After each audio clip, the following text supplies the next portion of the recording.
Tenemos que hablar de un sector ignorado, pero que poco a poco está despertando. Después de más de 4 años haciéndolo peor que el mercado, este último año los analistas ya están poniendo el ojo por si podría ser la próxima oportunidad. Hablamos de un activo que históricamente ha dado un 10% de rentabilidad anualizada en su formato global en los últimos 25 años. De hecho, como muestra este informe del S&P Global, desde 1992 hasta 2017 era la clase de activo con mayor rentabilidad, superando al S&P 500 y a los bonos. Un activo que históricamente ha protegido de la inflación, pero que en los últimos años lo ha hecho extraordinariamente mal. La rentabilidad anualizada se ha visto reducida hasta el 3,36%. Muchos me habéis pedido que hable sobre este activo, así que hoy te voy a contar qué son los REITs de verdad, tanto lo bueno como lo malo. Y al final te voy a compartir ETFs que yo miraría si quisiese tener exposición a este activo, tanto disponibles en Estados Unidos como también las versiones para europeos en UCITS. Si te gusta el vídeo, recuerda que me ayudas muchísimo suscribiéndote y dejando un buen like.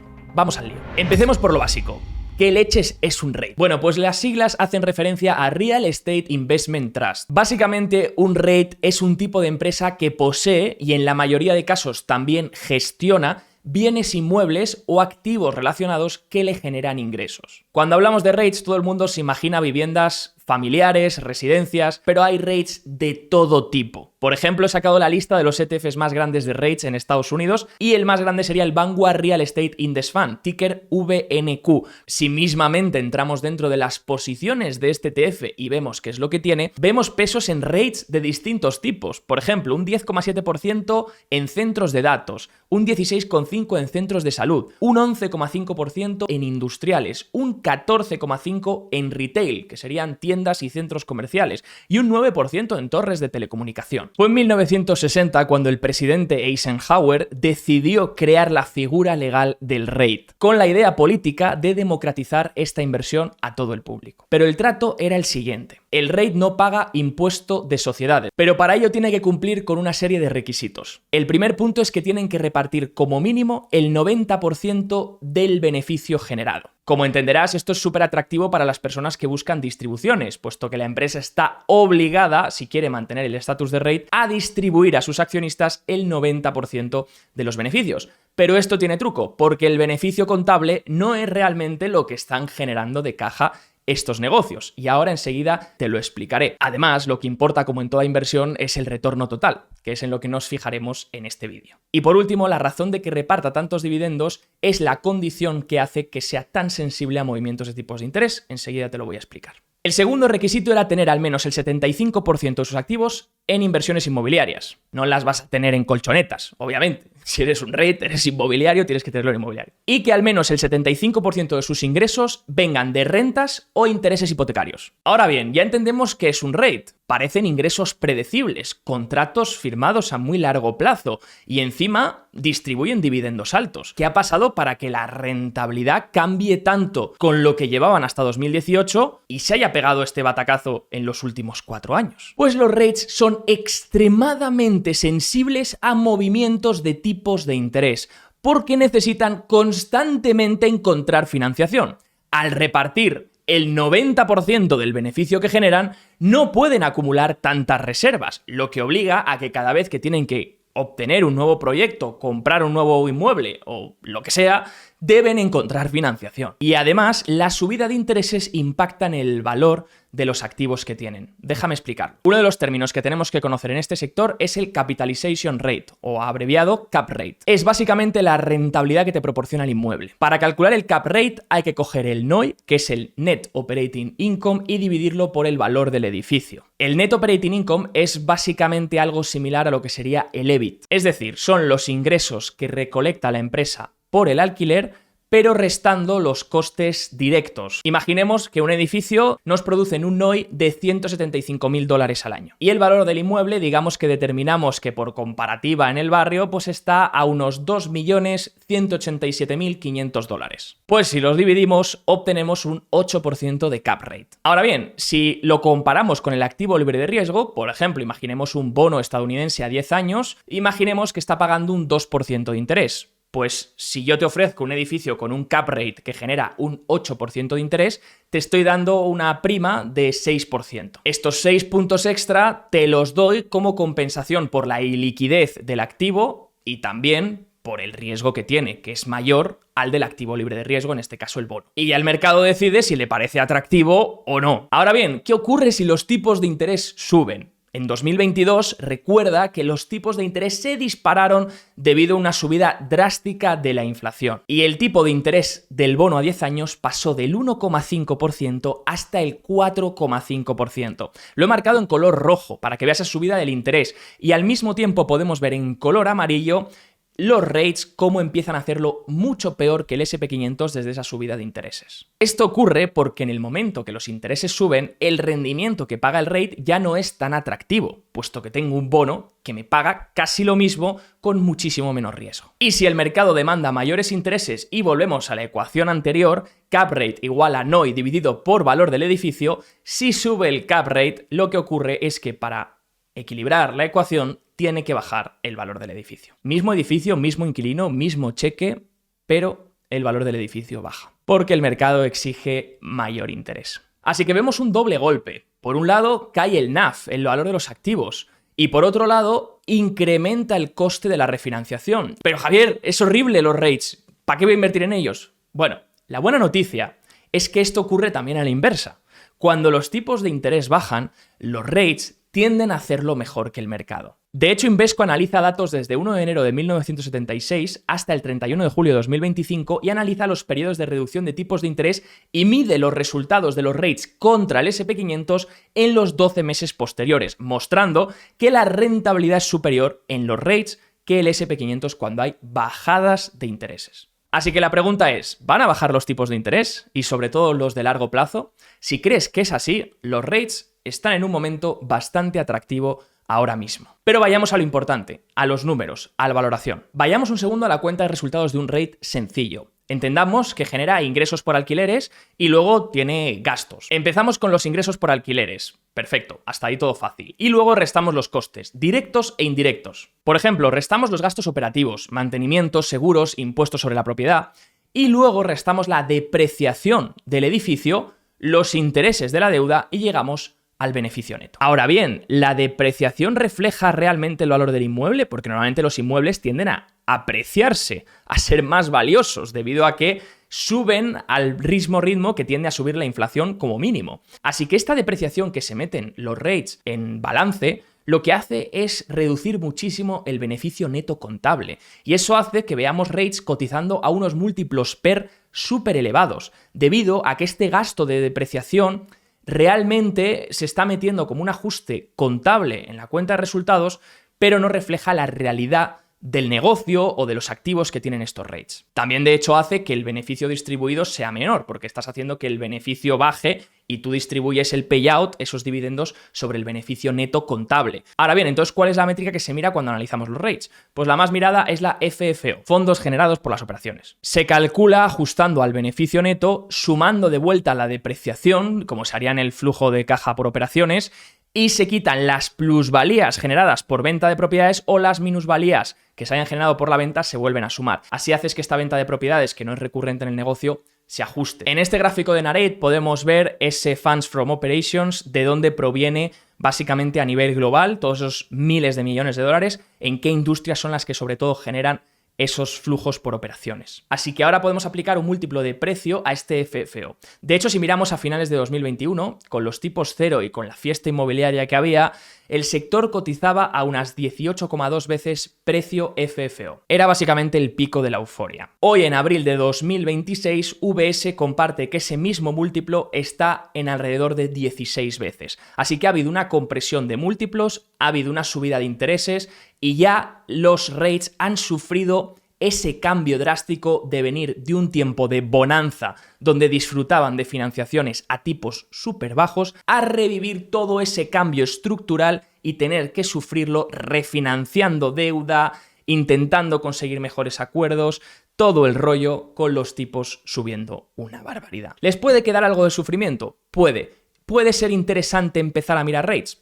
Vamos a ver cuáles existen y al final del vídeo te daré mi opinión más sincera. Aprovecho para decirte que todos los ETFs UCITS disponibles para inversores europeos que voy a mencionar los tenéis disponibles en la plataforma del broker Renta 4. Renta 4 es un broker y banco de inversión que lleva operando más de 40 años y que ofrece acceso a fondos, renta fija, acciones nacionales e internacionales y también innumerables ETFs, además de carteras gestionadas. Por ejemplo, en su plataforma podéis acceder a más de 2.400 ETFs para construir vuestra cartera global con índices, países o temáticas. Además, tienen una selección 30 con los mejores ETFs de su buscador avanzado. Y lo mejor de Renta 4 es su servicio de atención al cliente. Desde que te haces cliente, ponen a tu disposición distintos canales y un especialista en inversión para que te pueda ayudar. Lo podrás contactar de forma presencial, por teléfono, email, videollamada, lo que te apetezca para solucionar todas tus dudas, encontrar el fondo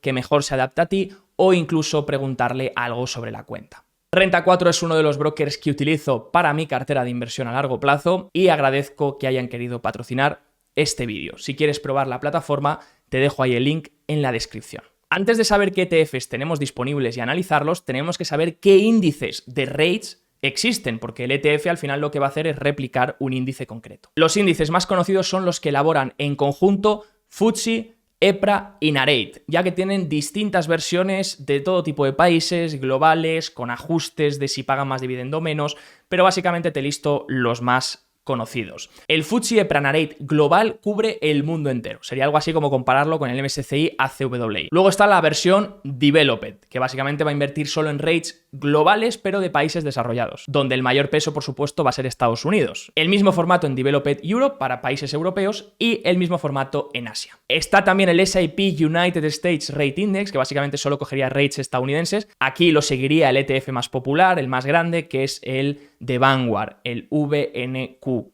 Y luego estaría el competidor, que sería el MSCI US Rate Index, y donde este lo sigue, por ejemplo, el ETF SCHH. Así que los que podáis acceder a ETFs de Estados Unidos, estos dos ETFs suelen ser dos de los más populares. Por ejemplo, si miramos el Vanguard Real Estate, el VNQ, lo que vemos es que ha dado un retorno por distribuciones de alrededor del 3%, quizás un poquito menos de forma anual, y con un retorno total que es bastante variable. Es decir, vemos años como 2022, donde el retorno total por NAV fue del menos 26%, un año terrible para el mercado en general, pero venían de un 2021 subiendo un 40%, y luego sí que vemos un 2023, 2024 y 2025 con retornos mucho más pobres. Sí que han mantenido el dividendo, aunque se ha rebajado bastante, pero el retorno por capital, el retorno por precio, ha sido terrible. Ahora para los que somos de Europa. Como sabéis, no podemos comprar por normativa ETFs de Estados Unidos. Tengo múltiples vídeos hablando al respecto, te dejo un vídeo por aquí si quieres verlo, pero vamos a ver las versiones UCITS, porque sí que tenemos disponibles. Una forma sencilla de acceder a todos los ETFs UCITS que tenéis disponibles de algún activo o temática es darle en Just ETF a buscador ETFs,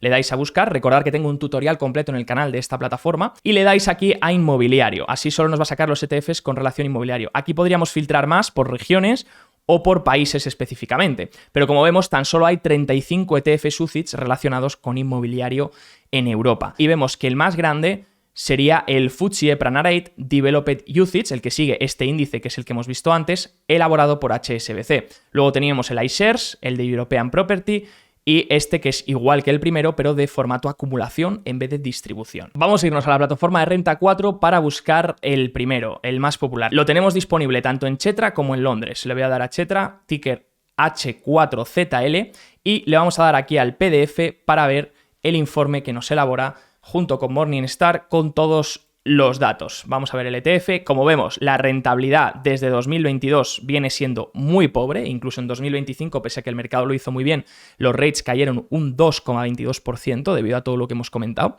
Y luego vemos que a 3 años anualizado ha dado un 7% de rentabilidad anualizada y a 5 años tan solo un 2%, pero es que a 10 años ha bajado la rentabilidad anualizada a un 3%, cuando en 2021 estaba haciendo rentabilidades por encima del 35%. Vemos una volatilidad del 13,22 en los últimos 3 años. Este básicamente invierte, hemos dicho, en países desarrollados, Developed UCITS, y vemos que tiene un 12% en Europa, un 66% en Estados Unidos y un 21% en Asia, siendo las primeras posiciones Welltower, de la que os habla al inicio, Prologis, Equinix, Digital Realty Trust, Simon Property Group, y luego tenemos Realty Income, Public Storage etc. Y este ETF que sepáis que lo tenéis también en formato acumulación. Luego tendríamos el iShares Developed Markets Property Yield ETF, que básicamente sigue el mismo índice, pero con un factor añadido, que es el Dividend Plus. Y eso significa que solo cogen empresas que paguen más de un 2% de dividendo anual. ¿Lo ha hecho mejor que el otro? Bueno, vamos a ver el PDF.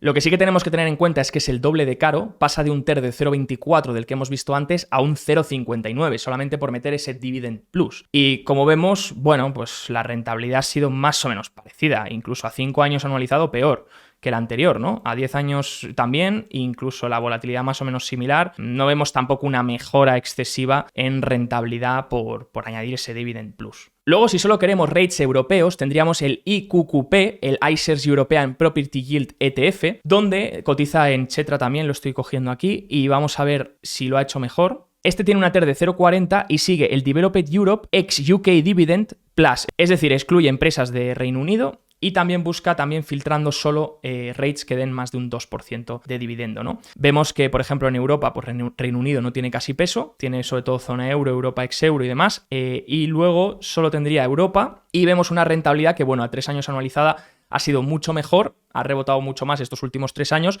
pero que a 5 años, a 10 años es muchísimo peor. A 5 años ha dado rentabilidad negativa anualizada. Así que, sí, te pago distribuciones, pero fijaros que este ETF paga dividendos de más del 2% anual, pero para que veáis que también importa el retorno total. Es decir, me paga un 2% anual, perfecto, pero a 5 años, disculpad, la rentabilidad anualizada total, incluyendo precio y dividendos, ha sido negativa, del menos 2,56%. Es decir, he perdido dinero aunque me hayan repartido distribuciones. Tener siempre en cuenta esto, gente. Retorno total es lo que importa. Y por último, veamos uno que solo se centra en Estados Unidos. Tenemos el iShares US Property Yield ETF, donde básicamente, si miramos los resultados, vamos a ver que lo que hace es seguir al FTSE US Dividend. Si miramos a qué índice sigue, vemos que sigue al FTSE EPRA Nareit Estados Unidos, United States Dividend, solo coge empresas de Estados Unidos y como vemos la rentabilidad ha sido un poquito mejor, ¿vale? En Estados Unidos los rates sí que es verdad que en el último año quizás lo han podido hacer un poco peor que en Europa o en los últimos 3 años anualizados, pero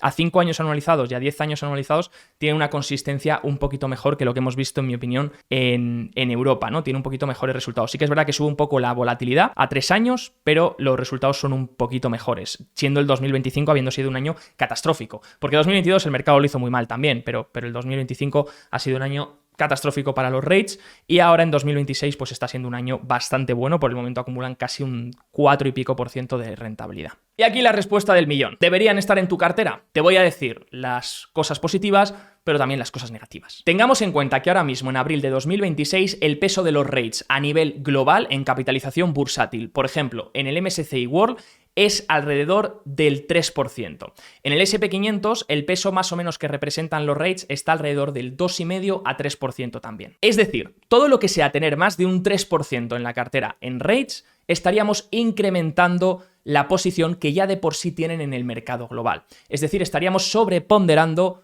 este sector, esta clase de activo, con el objetivo de que creemos que va a rendir mejor que el mercado. ¿Qué consideraciones podemos tener en cuenta para hacer eso o no? El primer argumento de la gente que ama los rates es decir que generan diversificación, porque son otra clase de activo y porque las empresas firman contratos a muy largo plazo y perciben esos pagos pase lo que pase con la economía. Bueno, a ver, ¿cuál ha sido la correlación de los rates con el resto de activos? Aquí Nareit, que es quien elaboraba los índices, dice que los rates tienen una baja correlación con el mercado en general y nos muestran ahí que la correlación es de alrededor de 0,8.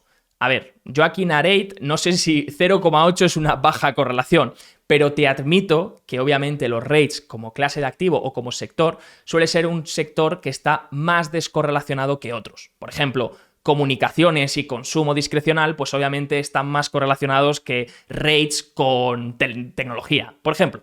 Pero aún así sí están correlacionados al mercado. 0,8 aproximadamente contra el resto de activos y contra el mercado global. Así que sí, te dan cierta descorrelación, pero tampoco es la descorrelación que te dan activos como el oro, como los bonos o como otras clases de activos mucho más especiales en este punto. Argumento 2. Protección contra la inflación. Se dice que es un activo que en regímenes de inflación lo hace súper bien, porque te protege, porque al final lo que vas haciendo es que estas rentas, estos alquileres que generan las empresas se ajustan al CPI o IPC. Bien, el problema es que pueden tardar tiempo en ajustarse. Sí que es verdad, y según este informe del S&P Global podéis verlo hasta 2016, que cuando el CPI, que es en color azul oscuro, se dispara, los ingresos de los REITs son muy superiores. Es decir, intentan adaptarse a la inflación e incluso superarla. Por lo tanto, sí que han protegido, por ejemplo, de 2022 a 2016, los REITs han protegido de este incremento del CPI de la inflación, excepto en 2007, donde la inflación subió más rápido que estos ingresos de los REITs, estos alquileres que cobraban.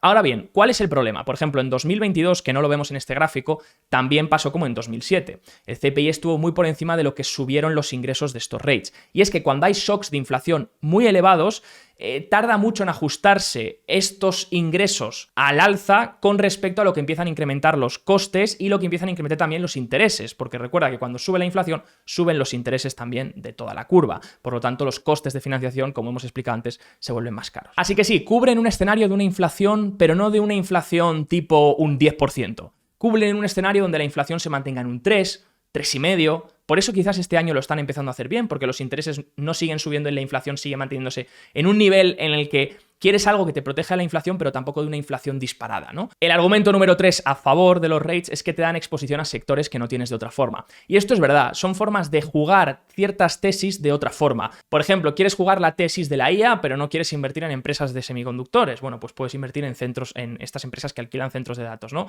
Quieres jugar la tesis de la telefonía, telecomunicaciones, pero no quieres invertir en las operadoras, quieres invertir en las torres de comunicaciones, bueno, pues también en los centros de logística, en lo que quieras, o incluso, por ejemplo, en la que veíamos de centros de residencias de tercera edad, donde vemos que al final es una tendencia estructural donde la gente va envejeciendo. Así que está interesante si encuentras algo que tienda cierta lógica. Por ejemplo, ahora se están poniendo muy de moda los REITs que operan sobre todo en alquileres en la parte del sur de Estados Unidos, sobre todo en la zona de Florida, porque está habiendo una gran migración de Nueva York por las políticas fiscales que se están aplicando. La gente está yendo otra vez a Miami, a Florida, está habiendo un gran movimiento de gente y muchos REITs de ahí están empezando a subir, ¿no? Ahora bien, si tuviésemos que dar 2 puntos negativos, ¿cuáles serían? Bueno, lo primero, digamos, que dice la evidencia académica. Hay varios estudios sobre los REITs, pero me voy a centrar en uno que es bastante sencillo de entender. Y es de Kiefer y Grover en 2017, que se titulaba ¿Son los REITs una clase de activo distinta? Es decir, ¿aporta algo nuevo? Ya hemos visto que la descorrelación tampoco es para tanto. Es decir, están bastante correlacionados, aunque un poco menos que otros sectores. Pero básicamente los autores lo que hicieron es ver si el factor REIT es por sí solo un factor que genere alfa. Y lo que hicieron es que llegaron a los mismos resultados que podríamos obtener con REITs, pero construyendo una cartera con otros activos. Fueron con un 67% de peso en Small Cap Value y un 33% de peso en bonos corporativos. Y obtuvieron un retorno ajustado al riesgo igual que lo que se obtendría con los REITs. Así que concluían que incluyendo estos Small Cap Value y estos bonos corporativos, ya estarías teniendo más o menos resultados parecidos que los que podrías obtener con los REITs. Y batirlos en retorno absoluto y en retorno ajustado al riesgo. Mi opinión finalmente es que sí que considero que los REITs han pasado por una mala época. Creo que ese ajuste muy malo ya ha ocurrido y que ahora están cotizando unos múltiplos más atractivos, tampoco es que sean una ganga, pero más atractivos que hace unos cuantos años. Creo que tienes, si te vas a enfocar en REITs individuales, sentido coger algunos que tengan una tendencia estructural en la que tú confíes. Y si vas a exponerte a través de ETFs, yo personalmente no les daría un peso tampoco súper elevado dentro de mi cartera. Ya recordemos que a partir de un 3% es lo que tendríamos a nivel de mercado por capitalización global. Por lo tanto, ya darle un 5, 6, 7% ya estaríamos sobreponderando casi el doble la posición que tienen en el mercado global. Si crees que los tipos de interés van a bajar y que estas valoraciones ya son atractivas y que los REITs han pasado por su peor momento, pues entonces obviamente puede ser una oportunidad o un viento a favor para que empiecen a hacer mejores rentabilidades estos próximos años. Esperemos que así sea. Y si te ha gustado el vídeo, no olvides dejar un buen like, suscribirte, comentarme qué más quieres ver en el canal y te dejo el link de Renta 4 abajo por si quieres probar su broker. Chao, chao.